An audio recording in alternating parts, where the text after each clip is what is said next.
እግዚአብሔር ሰውን በአምሳሉ ፈጠረው ብዙ ተባዙ ምድርንም ሙሏት ብሎ ባረከው ሆኖም ግን ሰው በደል ስላበዛ እግዚአብሔር ለእስራኤል ሕዝብ ሕግጋትን ሰጠ አምላክን ከምንም በላይ ሰውንም እንደራስ መውደድ ሕግ እንዲሆን አዘዘ ኃያላን አገራት በሰላም ይኖሩ ዘንድ ሕገ መንግስትን አረቀቁ ኪነ ጥበቦቻችንና ስነ ጽሑፎቻችን አብሮ የመሆን ፋይዳ አጎሉ ያምልኮ ስፍራዎች ለሕግ መታዘዝን ሰላም ያመጣል ብለው ሰበኩ ካቶሊካዊት ቤተክርስቲያን በስብከተ ወንጌል በማህበራዊ አስተምህሮዋና ማህበራዊ ስራዎቿ ሁሉ ሰው ለእግዚአብሔር ክብር የተፈጠረ መሆኑን ታስተምራለች በካቶሊካዊ ሐሳቦች ፕሮግራም የቤተክርስቲያናችንን ማህበራዊ አስተምህሮ እና ተግባራት እንቃኛለን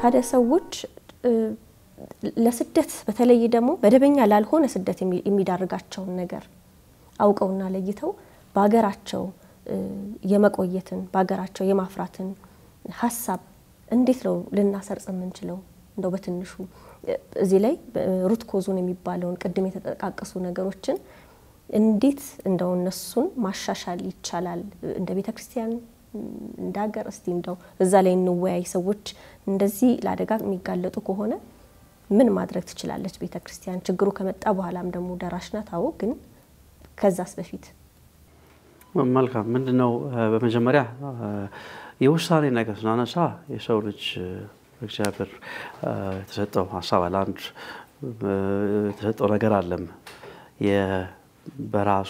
በራሱ ሙሉ የሆነ ሰው የለም በእንግሊዝኛው ኤጀንሲ ምንለው ማለት አውቶኖሚ ምንላቸው ሐሳቦች አሉ በጣም አሻሚ ሆኑ ሰው ሙሉ ለሙሉ በራሱ ብቁ አይደለም አውቶኖመስ አይደለም ፍጹም አይደለም የሱ ማንነት ነገር ግን ደግሞ ነፃ ፈቃድና የመወሰን ስልጣን ሰጥቶታል ያ ነገር የሚወሰነው ባሉ ነባራዊ ሁኔታዎች ነው በዙሪያው ባሉ ሁኔታዎች ነውና በተለያየ ሁኔታ ሰዎች በቀጥታም ቢሆን በቀጥታ ተጽዕኖ ባይደረግባቸው ሰዎች በራሳቸው መወሰን የማይችሉበት ሁኔታዎች ሊገቡ ይችላሉ እንደም መሳይ እንዳነሳው 18 አመት ካለፈው በኋላ በቃ በራሱ ይወስናል የሚል ድምዳሜ አለ ነገር ግን በተለያዩ ባህላዊ ኢኮኖሚያዊ ፖለቲካዊ ተግዳሮቶች አውድ ምክንያት ሰዎች በራሳቸው መወሰን የማይችሉበት ሁኔታ ላይ ይወድቁ ይችላል ስለዚህ ያ ኤጀንሲ ምንለው የነሱን የመወሰን ብቃት የሚያጡበት ሁኔታ አለ ቤተክርስቲያን መስራት ያለባትም እንግዲህ ቤተክርስቲያን ብቻ አይደለም ማህበረሰባችን ቤተክርስቲያን ለዛ ግብአት ላላት ያንን መስጠት አለ አስተዋጽኦ ማድረግ አለባት ያንን ማህበረሰቡ የተለያዩ አካባቢያችን ድሮች ሊሆኑ ይችላሉ ሌሎች ሲቪል ማህበረሰብ ተቋማት ሊሆኑ ይችላሉ መንግስትም ጨምሮ ሁሉም በዚህ ተሳትፎ ሰዎች ለመወሰን የሚችሉበትን ብቃት እንዲያገኙ የተገፈፉት ማን ያጡትን ባንድ በሌላ ምክንያት በሱስ ምክንያት ሊሆን ይችላል በኢኮኖሚ ተጽዕኖ በጣም መጨረሻ ከፍተኛ ኢኮኖሚ ጫና ምክንያት ሊሆን ይችላልና የመወሰን አቅማቸው ብቁ አይሆንም ያንን እንዲያገኙ ምን አይነት ማቀፍ ያስፈልጋል ብዙ ስራ ይፈልጋልና ስለዚህ በዚህ ላይ ተናቦ መስራትና ምንድነው የቤተክርስቲያን ብቻ አይደለም በማህበራዊ ሳይንስ ሰብሲዲያሪቲ የምንለው እኔ ምን እንደምንለው አላቅም ፕሪንሲፕ መመርህ አለ ሁሉም በየደረጃው ያለው የእርከኑን ውሳኔ እንዲወሰን በግለሰብ ይወሰን በግለሰብ እንዲወሰን ግለሰቡ ማብቃት በቤተሰብ ይወሰን ቤተሰቡ መወሰን እንዲችል ቤተሰቡ ብቁ መሆን አለበት በጎረቤታችን አካባቢን ፍሳሽና መንገድ ለመስራት እንደምንሰራ ሁሉ ሰዎችን በተለያየ ደረጃ ማብቃቱ ለውሳኔ ያግዛል። ፍልሰትና ስደትን በተመለከተ ወጣቶቻችን ለመወሰን እንዲችሉ መቅረብ ያለበት ነገር መቅረብ አለበት። አቅም የለንም፣ ውሱነት አለ። በተለያየ መንገድ በኢኮኖሚ በብዙ ዘርፍ በሀገራችን አለ የተለጠኑት ዓለሞች ላይም ራሱ ችግሩ በሌላ መልክ መጥቷል። እነሱ ምናልባት ወደኛ ላይ ሰደዱ ይችላሉ። ነገር ግን እዛ ውስጥ ያሉ የራሱን የቻለ ደግሞ ማህበራዊ ችግሮች በዛ አካባቢ የተከሰቱ ናቸው። በእኛ ሀገር አውድ ውስጥ ግን እነዚህ ቅድም ያልናቸው ገፊና ሀሳቢ ምክንያቶች አንደኛ በትምህርት ስርዓተ ትምህርታችን ውስጥ ማካተት ያለብን ነገሮች ራሱ የማህበራዊ ሚዲያም ሆነ በአሁኑ ሰዓት ያለውን የመረጃ ኢንፎርሜሽን ጎርፍ ልበለው በተለይ የመጣውን እንዴት አድርገው ልጆች በየእድሜያቸው ያንን አንገዋለው በደንብ አስፈላጊው ነገር ብቻ መውሰድ የሚችሉበት ብቃት ሊሰጣቸው ያስፈልጋል። ምክንያቱም ቅድም መሳይ ያነሳው ሐሳብ የማይግሬሽን ባህል በአንዳንድ በብዙ በሀገራችን ቤተሰብንም ግለሰብንም አካባቢንም እንዳለ ተጽዕኖ በማሳደሩ ምክንያት ልጁ ምንም ያላሰበው ነገር በቃ መሄድ እንዳለበት ይገፋል። በተለይ ያ ምንም የውጪ ሌላ ጫና ሆኖ ሳይሆን አንደኛ ውጪ ያለው የሚያሳየው ነገር ቅድም ስለራሱ እንኳን ሲናገር አስረዳን ነገር ከተማ ታላቅ ወንድም ካለ እንዴት ያን ሰው ወደ ከተማ እንዲመጣ እንደሚገፋፋ ነው ሐሳብ በትልቁ ደግሞ ስናየው ማህበረሰቡም ይገፋፋል።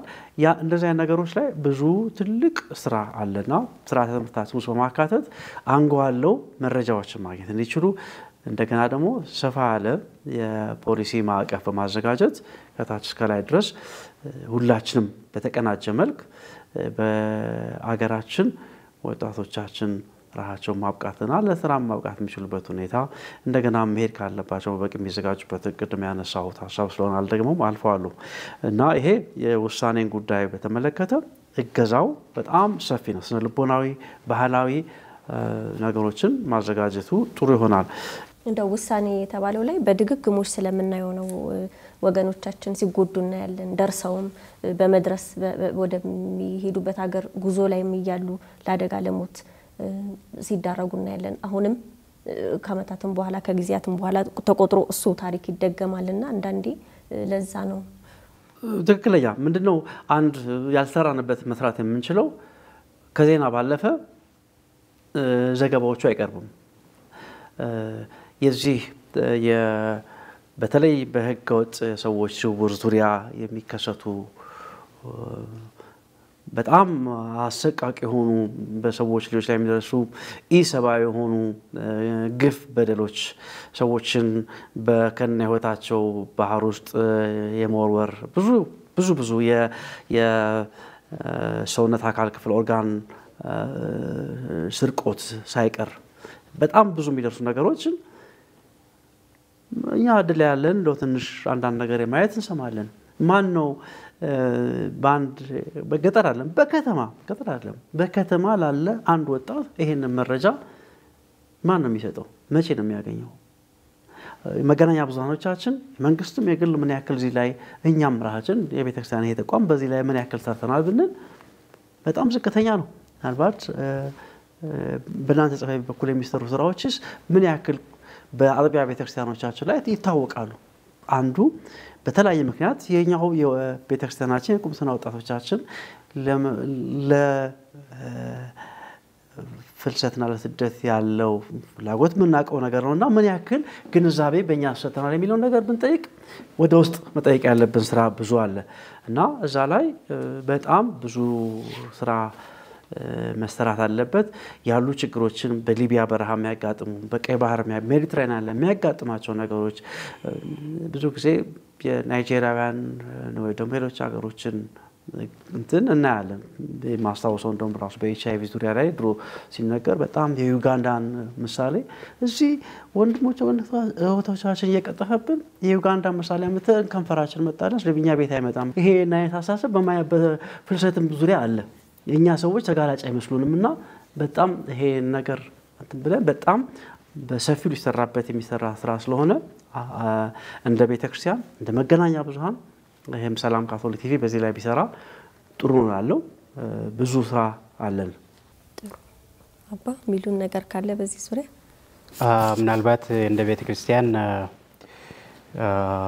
ማስራት የምንችለው ያልሽው አቶ ሰለሞን እንዳሉት ቤተክርስቲያናችን የጀማሪዎችን የግንዛቤ ማስጨመጫ ፕሮግራሞችን አጠናክራ መቀጠል አለበት በቁምስናዎች በሀገረ ስብከቶች በትምህርት ቤቶች በወጣቶች ማይከላት በደም ተደርጎ የግንዛቤ ማስጨበጫ ፕሮግራሞች ሊቀጥሉ ይገባልና እሱ ደግሞ ብዙ ነገር ሊያሻሽል ይችላል የሚል ሐሳብ አለኝ ሁለተኛ ደግሞ የግንዛቤ ማስጨመጫው በካቶሊክ ኢንስቲትዩሽን ዙሪያ ብቻ ሳይሆን በሚዲያ ተቋማት በህግ አስከባሪ ተቋማት አካባቢ በኤንጂኦች አካባቢ ሰብአዊነት ስራ ላይ የሚሰሩ ሰዎችን ቤተሰቦቻችን ጭምር ኦኬ ለነሱም የግንዛቤ ማስጨመጫ ስራ ማስራት አለብን ሌላኛው የካቶሊክ ቤተክርስቲያን ኦሬዲ ለረጅም ጊዜ ሲሰራበት የቆየችው ነገር ነው የአቅም ግንባታ በተለይ በትምህርት እና በስራ ፈጠራ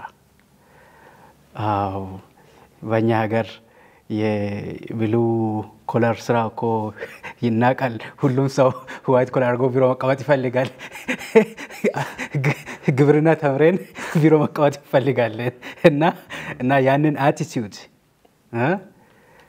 ማቀየር የምንችልበት የትምህርት ካሪኩላምም ትንሽ ቢሻሻሉ በመንግስት በኩልም እኛም እንደ ካቶሊክ ቤተክርስቲያንም በዛ ዙሪያ ጠበቅ አድርገን ብንሰራ አይ ቲንክ የተሻለ ስራ እንሰራለን ብዬ አስባለሁ ብዙ ኮሌጆች አሉ አሁን የቲቬት ኮሌጆች በተለይ በእኛ ቤተክርስቲያን የሰውን አስተሳሰብ ብቻም ሳይሆን ክህሎት ትሰጣለች አስተሳሰብም እየቀየረች ነው ብዙ ወጣቶች ከኛ ተቋማት ከቲቬት ይወጡና ስራ ላይ ይሰማራሉ ምናልባት አንዱም ስራ እሱ ሊሆን ይችላል ብዬ አስባለሁ ጂአርኤስ ውስጥም አባ ከኢትዮጵያ ውጪ ወደ ኢትዮጵያ የመጡ ስደተኞችን ነው አይደል የምታስተናግዱት ከሌላ ከጎረቤት ሀገራት የጂአርኤስ ስራ በዋናነት ሁለት ነገር ነው ስደተኛን ማገልገል እና የሀገር ውስጥ ተፈናቃዮችን ማገልገል ሆስት ኮሚኒቲውን እንደዛው ህጉ የሚለው ለምሳሌ የሆነ ፕሮጀክት ሲኖር 70% ለስደተኛው 30% ደግሞ ለሆስት ኮሚኒቲ ይላል ሆስት ኮሚኒቲውን ማገልገል የምንችለው ባለው ኮታ ውስጥ ለምሳሌ በትምህርትም ሊሆን ይችላል በሳይኮ ሶሻል ሰፖርትም ሊሆን ይችላል በኢመርጀንሲም ሊሆን ይችላል በስራ ፈጠራም ሊሆን ይችላል ስራ ፈጠራው ላይ እዛው እናንተ ተቋም ውስጥ የስራ ልምምድ ይሄ የቴክኒካል ሙያዎችን የቋንቋ ነገሮችን የምታሰለጥኑበት መንገድ እንዳለ ስለምሰማ ነው በሴንተሮቻችን ቤዚክ የሆኑ ለምሳሌ የሙዚቃ እናስተምራለን የኮምፒውተር እናስተምራለን ቋንቋ እናስተምራለን ከዛ ባለፈ ደግሞ አድቫንስድ ፕሮግራም ውስጥ ማግባት ለሚፈልጉት የካቶሊክ ቲቬቶች አሉ ሌሎችም አሉ ፍላጎታቸውን ጠይቀን የቲቬት ፕሮግራም እንዲከታተሉ እናግዛለን በተቻለን መጠን ከዛ በኋላ ፕሮግራሞችን ከጨረሱ በኋላ ቲቬቱን ከጨረሱ በኋላ የስራ ፈጠራ ላይ ማሰማራት ከፈለጉ ምናልባት በስታርታፕ ካፒታል ሁኔታ የማመቻቻት ስራ አለ ፕላስ ኦልሶ እሱ ብቻ ሳይሆን ከተለያዩ ድርጅቶች ጋር የማገናኘት ሁኔታም አለ ከነዚህ ጋር ነው ብዙ ጊዜ የምንሰራው ምንድነው በዋናነት ያው እንደ ፍልሰትና ስደት መምሪያ የጳጳሳት ጉባኤ ጠቅላይ ጽሕፈት ቤት በዚህ መምሪያ ዘርፍ እንደ አንድ ትልቅ መምሪያ ነው እየሰራ ያለው። ዋና ስራው ምንድነው ቀድሞ የመከላከል ነው፣ የፕሪቬንሽን ስራ ነው። ይሄ እንዴት እንሰራለን ተዘርዝሯል። በማስተማር በማሰልጠን በህንጸት መርሃ ግብሮች በተለያዩ የተግባቦት መረጃ በማሰራጨትና በዚህ ሁኔታ ይሰራሉ ማለት ነው። ይሄ ተሰርቶ ቅድም እንዳልኩት የመጨረሻ ውሳኔው እንደግለሰብ መሄድ ከሆነ ሲሄድ እንግዲህ አካሄዱ ምን አይነት አካሄድ ነው የሚለው ነው ብዙ አከራካሪ የሚሆነው። ዞሮ ዞሮ ግን ዑደት ነው። ቅድም ደግሞ ካልን ተመልሶ ይመጣል። ሲመጣ ደግሞ እንግዲህ አሁን ከዚህ ሲሄድ የነበረው አይነት ምናልባት የተለያየ አይነት ይሄ በዝውውር ውስጥ ተጋላጭ ሆኖ በማለፍ ብዙ መከራዎችን በማሳለፍ ሄደ ሰው ከሆነ ምናልባት ደግሞ በመዳረሻ ሀገር ላይ በሚገጥመው ችግር ምክንያት ተገፍቶም ሊመለስ ይችላል ማለት ነው። በዛውም ደግሞ መደበኛ በሆነ አካሄድ የሄደ ሰው ሁሉን ጉዳዩን ፕሮሰሱን ጨርሶ ደግሞ መደበኛ በሆነ አካሄድ ሊመጣ ይችላል። እነዚህንም እንግዲህ የመቀበል ስራ አንዱ ትልቁ ስራ ነው። ቅድም እንግዳን ከመቀበል ጋር ተያይዞ አንድ አካባቢ ለቀል ሌላ ቦታ ስንሄድ እንግዲህ ባህሉም ቋንቋውም የዛ አካባቢ ወጉም ምኑም የተለየ ነው የሚሆነው። ለዛ አካባቢ አዲስ ነው የምንሆነው። ልክ እንደዛው ደግሞ ኖረንና አድገን የሄድንበት ማህበረሰብ ከብዙ ጉዳት ወይም ከብዙ ችግር መከራ በኋላ ደግሞ ተመልሰን ስንመጣ የዛን ያህል ነው ደግሞ የሚሆነው። ምናልባት ከዚህ ከአረብ ሀገራት አካባቢ ተመላሽ የሆኑ እህቶችን የማቆየት ስራ ውስጥ መብሪያው ይሳተፍ ነበር ለምን? አዎ በስፋት ይሄን ለማንሳት ነው። ምንድነው ይሄ መልሶ ማቋቋም ስራ ይባላል። በመልሶ ማቋቋም ስራ ውስጥ ብዙ ፓኬጆች አሉ። አንዱ ምንድነው እነዚህ ሰዎች ምንም ይቅጠማቸው ምንም እንደ አንድ ወላጅ እንደ አንድ ቤተሰብ እንደ አንድ ቤተክርስቲያን መቀበል ምንም ጉዳት ላይ ወደቁ ማለት ነው። ከዛ በኋላ ክቡር አባ ቡርቃ ቅድም ብለዋል ማዳመጥ ነው። እነዚህ ሰዎች ታሪካቸው ብዙ ነው። ከዛ ታሪክ ተነስተን ነው ለችግራቸው ወይም አሁን ለሚያስፈልጋቸው መፍትሄ አቅጣጫ ማስቀመጥ እንችላል ማለት ነው። ምክንያቱም ይቅርታ አድርጉልኝ እንጂ አሁን አንዳንዴ ወደ አንዳንድ ቦታ ስንሄድ ይሄ ከፍልሰት ባህል ጋር ተያይዞ ቅድም ብያለሁ ቤተሰብ አሁን አንዱ ትልቁ ገፊ ኃይል ነው። አሁን ባለው በስታቲስቲክስ እንኳን ማለት ነው ገፊ ነው። ምክንያቱም ለስራ ወይ ያለን ፍላጎት እንዴት ነው የተዛባ አመለካከት ቅድም እንዳሉት ነው። ስራ ሲባልኛ ሁሉ ጊዜ ተቀጣሪነት ሱፋችን ለብሰን ሳምሶናይታችንን ይዘን በቃ በግል ድርጅት ወይም በመንግስት በቃ ጠበቃ ነው ዶክተር ነው እሳቸው እንደዚህ ነው ተብሎ አይነት ነገር ለመድን። ያ ደግሞ ምን አይነት ስራ ብንሰጣቸው ወይም ምን አይነት ነገር ብናደርግ ይሄን ህይወት ወይም ደግሞ ይሄን ስደት የሚባለውን ነገር ላያስቡ ይችላሉ ስንል ሰፊ ስራዎች ከፊት ይጠብቁናል። ይሄን እንግዲህ ምንድነው አሁን እኛ እንደ ጠቅላይ ጽሕፈት ቤት የፕሮጀክቶች አስፈጻሚዎች አይደለንም። በእርግጥ ግን ምንድነው ባሉ ቅርንጫፍ ጽሕፈት ቤቶችና በዚህ ዘርፍ ደግሞ የሚሰሩትን ሁሉ የመደገፍ ቅድም እንደተባለው በተለያዩ አይነት ሁኔታዎች የመደገፍ ስራ ይሰራል። ሆኖም ግን አሁን እንደ አዲስ አበባ ሀገረ ስብከት ከዚህ በፊት አሁን ከዓመታት በፊት በጋራ የሰሩት ፕሮጀክቶች አሉ። አሁንም ደግሞ በሀገራችን እንግዲህ እንስራ ሀገራችን አካባቢያችን እንውደድ በሚል በተወሰኑ ሀገረ ስብከቶች ውስጥ እየተሰሩ ያሉ ስራዎች አሉ። በተለይ መልሶ ማቋቋሙ ስራም የዚህ አሁን የቤተክርስቲያኒቱ ትልቁ ስራ ነው። ከዚህ የሚሄዱት አካሄድ ኢመደበኛ ሆኖና ውጤታማ ሳይሆን ሲቀር ድምር ውጤቱ እኩል የሚሆነው እዚህ ሲመጡ ከባድ ህይወት ወደ ማሳለፍ ነው። በዚህ ሂደት ውስጥ ራስን ማጥፋት ሁሉ አለ። አንዳንድ ቦታዎች እኮ ሄዶ አይደለም የአካል ጉዳት ሞቶ አስከሬንም ይመጣል። እዚህ እኮ ላለው ማህበረሰብ አሁንም ቤተሰብ እያወራ ያለው ያኮ እንትና ልጅ ቢያንስ ደርሶ አስከሬኑ መጥቷል ወደ ማለት እኮ ደረጃ ሁሉ እኮ እየሄድን ነው። አልሞከርሽም እየተባልሽ ነው ያለሽው። አልሞከርክም እንዴ? እንዴት ነው እንደዚህ አይነት ጉዞ ለመሄድ ድፍረት ያጣኸው ተብሎ እንግዲህ ከባድ መልእክት ነው ይሄ ማለት። ስለዚህ በዚህ ዘርፍ ስንወስድ ቤተክርስቲያንም እንደ ተቋምም አብሮን በመስራት ማንኛውም ሰብአዊ የሆነ ሰው እንኳን እንደዚህ አይነት ነገር ሲያይ ቢቻል መደበኛ የሆነ መንገዶች እንዲጠቀሙ ከመገፋፋትና ከማስተማር ማንም መታቀብ አለበት ብዬ አላስብም። ስለዚህ እንደ መብሪያ እነዚህም ስራዎች ይሰራሉ። ምናልባት በአቶ መሳይ ባሉ ላይ አንዱ መሰረታችን የማህበራዊ ትምህርት ፕሪንሲፕሎች ናቸው። ስራችን በሙሉ እሱ መሰረት ያደረገ መሆን አለበት ነው። በተለይ የሰብአዊነት ዲግኒቲ ኦፍ ኤቭሪ ሂውማን ፐርሰን ማንኛውም ስራ የምንሰራ ማንኛውም እቅድ የምናቅደው የሰው ልጅ መሰረት ያደረገ መሆን አለበት ነው። ቤተክርስቲያናችን እንደምታስተምረው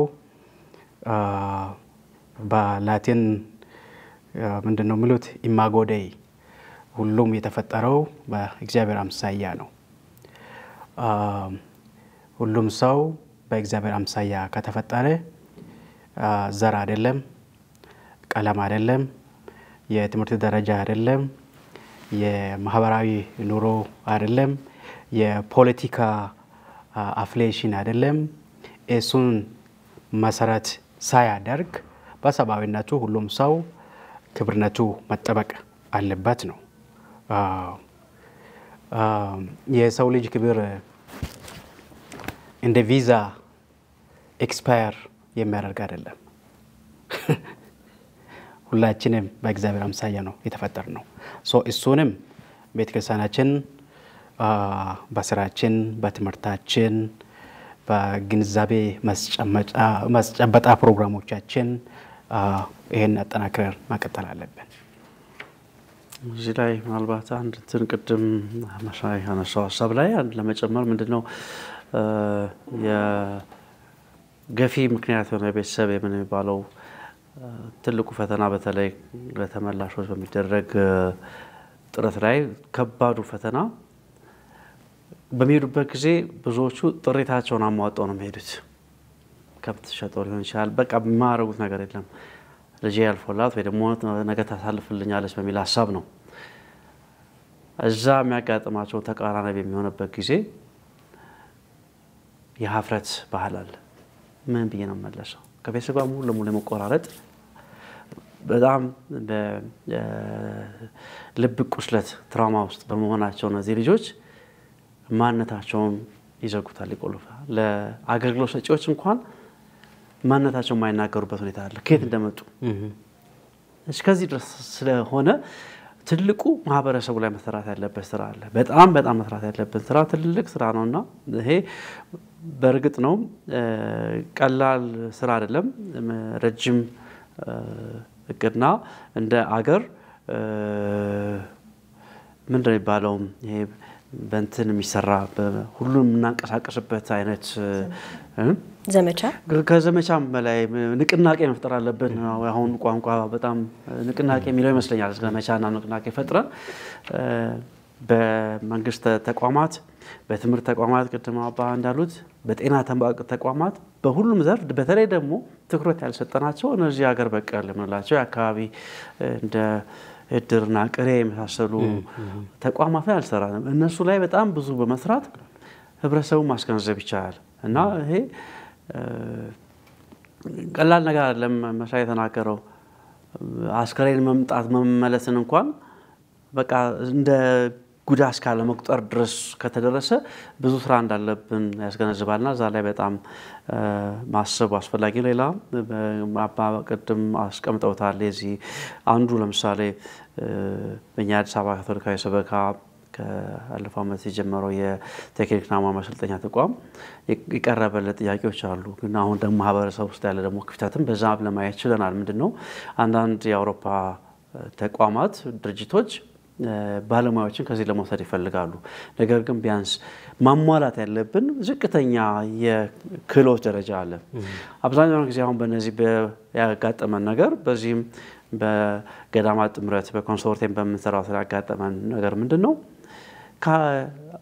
አጭር ጊዜ ስልጠና ከ6 ወሩ ስልጠና ያለፈ የደረጃ 1 ደረጃ 2 ደረጃ 3ን ለመማር ትንፋሹና ሐሞቱ ያላቸው ወጣቶች ጥቂት ናቸው። በጣም ምንድነው እንግዲህ እንደ ማህበረሰብ አንድ የደረሰብን የአሳሰብ ግሽበት ልበለው አለ። ምንድነው? በጣም ቶሎ ጨርሰን ቶሎ ስራ አግኝተን ቶሎ ብር ማግኘት እንፈልጋለን። እንዴ ልጅ እንኳን እኮ 9 ወር ተጸንሶ ነው የሚወለደው። 9 ወር ግዝና አስፈላጊ ነው። ልጅ ፈልጋለን አሁን ልጅ ልምጣ አይባልም። እና ያለ አሁን የመንግስት ቲቪ ተቋማት ጋም ንግግር አድርገን ነበርና ያለባቸው ያለው ሁኔታ ሲነግሩን የደረጃ ተማሪዎች በጣም ጥቂት ናቸው። አብዛኛው ወጣት 3 ወርና 5 ወር 6 ወር ተምሮ ቶሎ እንትን ለማድረግ ይፈልጋል አይደለም ውጪ ለመሄድ ክህሎቱ ብቻ ለሚያስፈልግ ቋንቋና ባህል መማር አለበት። እና አሁን ከጀርመን ከጣሊያን ጥያቄዎች መተውልን ነበር ግን ያን ለማድረግ እርግጠኛ ነኝ አሁን አመታት ሊፈጁብን ነው። ምክንያቱም ያንን ራስን ምንድነው ሐሞት ነው ማለት ነው እንግዲህ ጽናት ልክ እንደ ምንተኛ ብዙ ጊዜ የምናገረው ምሳሌ ነው። በሩጫ ላይ ያለን ጽናት በጣም ደስ ይለኛል። ማራቶን እና በረጅም ርቀት በጣም እንትን ይፈልጋል። የአጭር ሜትር 100 ሜትር ሩጫ ጉልበት ነው የሚፈልገው። ኩስ ብሎ ይሄዳል ያለቀ። ማራቶን ግን ጥርስ መንከስ ማልቀስ ማማጥን ይጠይቃል በጣም። እና እንደዚህ አይነት ደረጃ ላይ ካልደረስን ደግሞ የክርስትና ጉዞ ያለ ጎልጎታ ትንሳኤ የለም። ጎልጎታን አቋርጠን ወደ ትንሳኤ መሄድ አንችልም። ጎልጎታን ሳንሻገር አንደርስምና ወደዛ እንሂድ መጀመሪያ። ይሄ የእንትን ጉዟችን በቴክኒክና ሙያ ያለው ክፍተት አሁን ያየሁት። ሌላ ደግሞ እንደ ማህበረሰብም በዚሁ አጋጣሚ እንደው መቀጣ ከዚህ ጋር ግን አሁን ስናስበው ዩኒቨርሲቲ ነው ምናስበው። ልጆቻችን አሁን በቅርብ 12ኛ ክፍል መልቀቂያ ፈተና ይሄና 92% ወደቁ ነው አልወደቁም። አሁን ትልቁ እንትን የሙያ ማሰልጠኛ እንዳይገቡ ወደቁ አልናቸው። በቃ ተነልቦናቸውን ሰበር ነው የሚፈልገው። እኛ እኮ 10,000 ኢንጂነር ያስፈልገናል። 10,000 ግን ግንበኛና 10,000 ቧንቧ ሰራተኛ ኤሌክትሪሻን ያስፈልገናል። የለንም። የተጣመመ ኤሌክትሪክ የተጣመመ ህንጻ የተጣመመ ቧንቧ የሚያፈስ የሚያጋጥመን እዛ ላይ ስላልሰራን ነው። እና ወደቁ አልናቸው። እና የሙያ ማሰልጠኛ የወደቁ ልጆች እንደሚገቡበት አድርገን እንዳይገቡ አደረግናቸው። ራሳችን ከልክል ራሳችን ያሻሽል እያልን ነውና ይሄ እንደ ሀገርም መለወጥ ያለብን አመለካከት ነው። እንደ ማህበረሰብ የቴክኒክና ሙያን በደንብ አድርገን በማጠናከር 10,000 የቧንቧ ሰራተኛ ኤሌክትሪሻን እና ወለል የሚያነጥፉ ሰው ልጆች ቢኖሩን በ3 እና በ4 ኢንጂነሮች ይመራሉ። 10,000 ነርሶች ቢኖሩን በ1,000 ዶክተሮች ሊመሩ ይችላሉ። እና የሚያስፈልገን ትልቁ ትኩረት ማድረግ ያለብን በእጃችን ቅድማባ የብሉ ኮላር እና ዋይት ኮላር ስራን ያነሱት ይሄ በጣም ትኩረት ልንሰጠው የሚገባ። ምክንያቱም እዛ አሜሪካ አውሮፓን አረብ ሀገርም ተከዶ የምንሰራቸው ስራዎች በእጃችን ብዙ የምንሰራቸውን ስራዎች ነውና እዚህ እነሱን ደረጃቸውን ከፍ አድርገን ተፈላጊ ብናረጋቸው አገዝም ማለት ነው። እና እዛ ላይ ያሳሰብ የባህል ለውጥ በሁለት ደረጃ አንድ የስደትን ባህል አሁን ቅድም መሳያለውን እንዴት አድርገን ማህበረሰቡ ላይ እንስራ የሚለውን ቁጭ ቆም ብለን እንደ ቤተክርስቲያን እንደ ማህበረሰብ እንምከርበት። ሁለተኛ ደግሞ የክህሎት የእጅ ሙያ እውቀት የሚፈልጉ ስራዎችን እንዴት አድርገን እናስፋ። በደንብ ብቃት ያሉ ሰራተኞች አፍርተን ቧንቧ ሰራተኞቻችን ኤሌክትሪሻኖቻችን ተከፋይ እንዲሆኑ እኛም ቤታችን ሲመጡ አክብረናቸው ምንቀበላቸው እንዴት እናርግ የሚለው ላይ መስራት አለብን ነው። አቶ ሶሎሞን ያነሱት ላይ አንድ እያጠናቀቅን ስለሆነ አንድ በጣም ወሳኝ ፖይንት ነው ያነሱት ስለ አስተሳሰብ። ኬንያ ውስጥ የሆነ ብሔረሰብ አለ አልጠቅስም ስሙን። አንድ ተማሪ ፈተና ወደቀ ሲባል ፈተና አልወደቀም ተማሪው ፈተና አልወደቀም ይላሉ። ከአስተማሪው ጋር የሐሳብ ልዩነት አለ ነው ይባል። አንድ ተማሪ በፊዚክስ ጎበዝ ካልሆነ በኢኮኖሚክስ ጎበዝ ሊሆን ይችላል። በአንዱ በግብርና ጎበዝ ሊሆን ይችላል። አንዱ በቴክኖሎጂ ጎበዝ ሊሆን ይችላል። ሰው ምናልባት ይሄ የሁላችንም ሳይኮሎጂ ይሁን አላቅም ነው ትንሽም ብትሆን በተለይ ወጣቶች በተለይ ልጆች የሆነ ነገር ከሞከሩ ጎበዝ የሚል ነው የኢንካሬጅ የማበረታታ ሳይኮሎጂ እሱ ትንሽ ይጎለናል ይመስለናል። አንተ ነው ዝቅ የማድረግ አቲቲዩድ አለ። አይ ቲንክ እሱ ላይም በደንብ ማሰራት አለበት። ሌላው በደንብ ያልጠቀስነው አንድ ነገር አለ። ይሄ ማህበራዊ ሚዲያ እሱም አንዱ ትልቁ ወጣቶችን እያሳሳተ ያለው ለስደትም እየገለጠ ያለው አንዱ እሱ ነው። ምናልባት እሱ ላይም ጥንቃቄ እንድናደርግ በደንብ ማሰራት አለበት። ብዙ በርካታ ምንድነው የሚባለው ሳክሰስ ስቶሪ የስኬት ታሪኮች አሉ። ቀደማቱ ሰለሞን ሲያነሳ ነበር እኛ ቤታችን ትተን የሌላው ነገር ኤክስፒሪየንስ እሱ አይደለም። ኢቭን አሁን እኛ ለኛ ይሄ መልእክት ሊደርሳቸው ለሚፈልጉ ወይም ደግሞ መድረስ አለባቸው ብለን ለምናስባቸው ሰዎች ይሄን መልእክት ስናስተላልፍ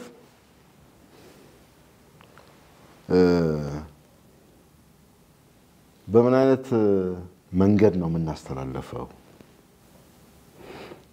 ኮኖቴሽኑ ልክ አሁን አባ እንዳሉት በባህል አሁን ከህፃናት ጀምሮ አሁን ዝቅ የማድረግ አይነት ነገር ውስጥ እንደተባለው ለምንድነው ይህን ጭራቅ የሆነ ስላዊ ትዝ የሚላችሁ ከሆነ ኤችአይቪ በጣም ኢትዮጵያ ውስጥ ተስፋፋ በተባለ ጊዜ በዚህ ጉዳት የደረሰባቸው ሰዎች አብሮ መብላት አብሮ መኖር እንዳይችሉ ጭምር እኮ ነው ይቅድም በተባለው የንቅናቄ ዘመቻ በተባለው አይነት የተደረገው። አሁን ባለንበት ደግሞ ምንድነው ሉላዊ ዘመን እንደዚህ አይነት የግንዛቤ ወይም ደግሞ ንቅናቄ ያስኬደናል ወይ ነው።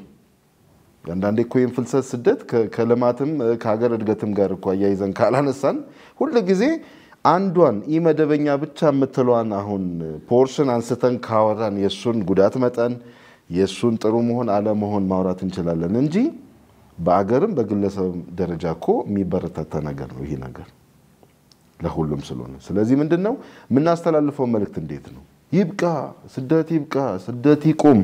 የትኛው ስደት? ዓለም አቀፋዊ አውድ ነው። ማንም ሰው በነፃነት መንቀሳቀስ ይችላል ተብሏል።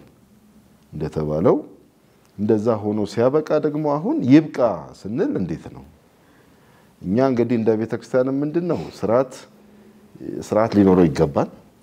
የዚህ ፍልሰት በፖሊሲ ደረጃ በአገር አቀፍ ደረጃ እንደ ቤተክርስቲያን ደግሞ ምንድነው ስርዓት ሲኖረው እንደ ቤተክርስቲያን የተቀመጡ መርሆች ሁሉም ሰው በተባለ አካል ላይ ተፈጻሚ የሚሆኑ ይሆናሉ።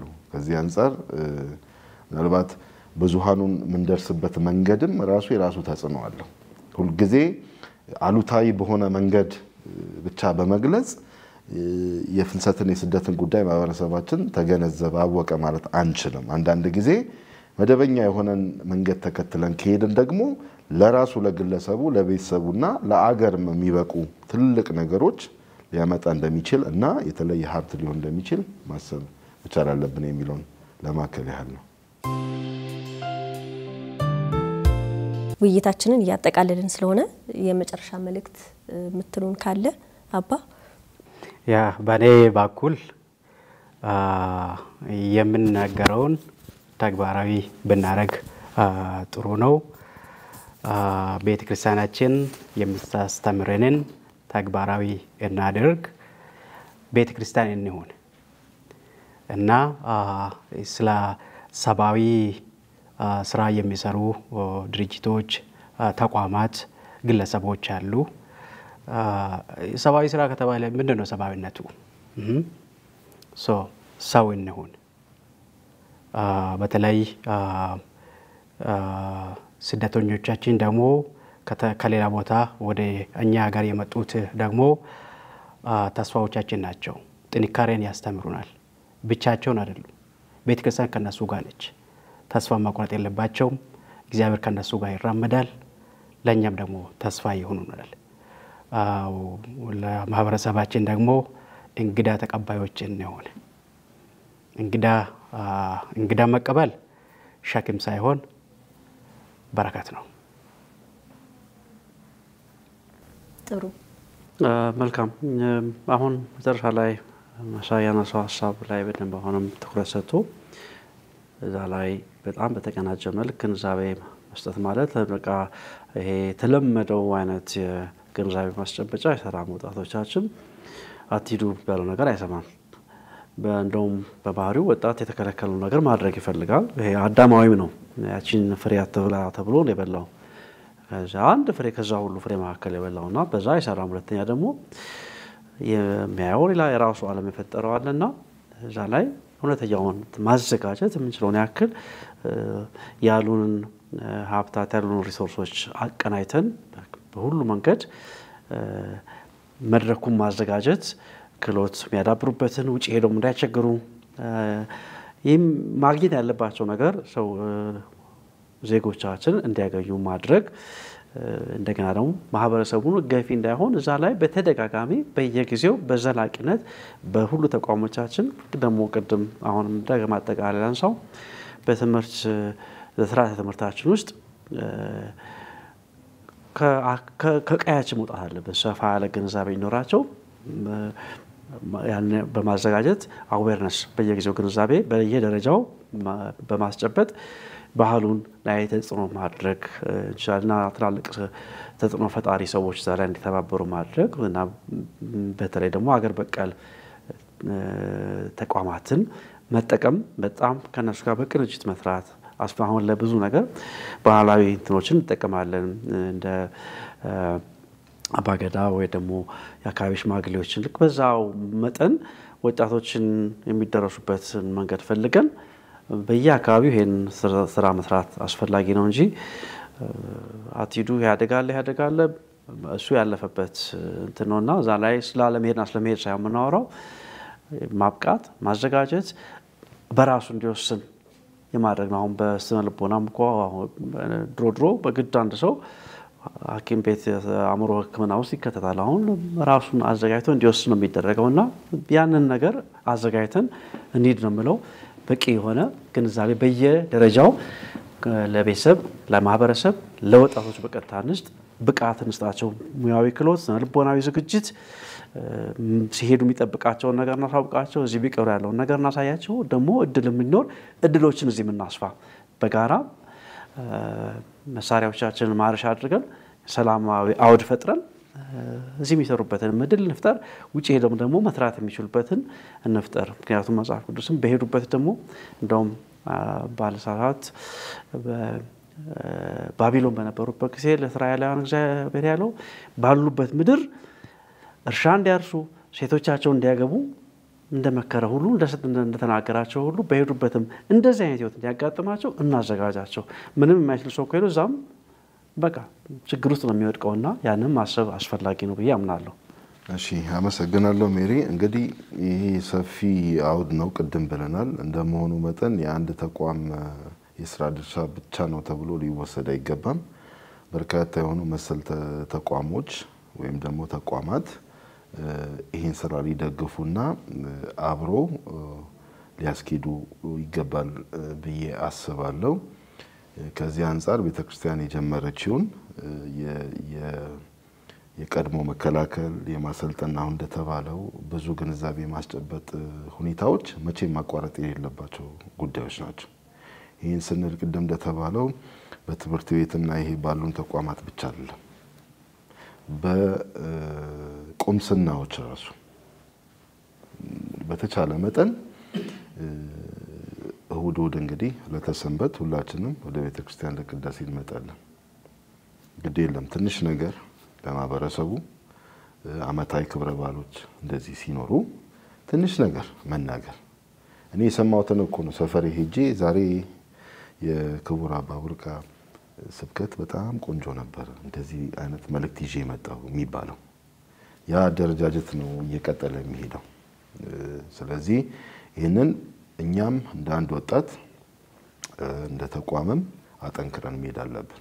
እኔ አንድ ወጣት ነኝ፣ ብዙ ወጣቶች አለን ቤተክርስቲያን ውስጥና ሁላችንም አገር ውስጥ የተሰጠን መክሊት ተጠቅመን ቤተክርስቲያንን የማገልገል ሌሎችን የመርዳት አብረን የማደግና የተለያዩ ክህሎቶችን የመክሰን እድሎች አሉን።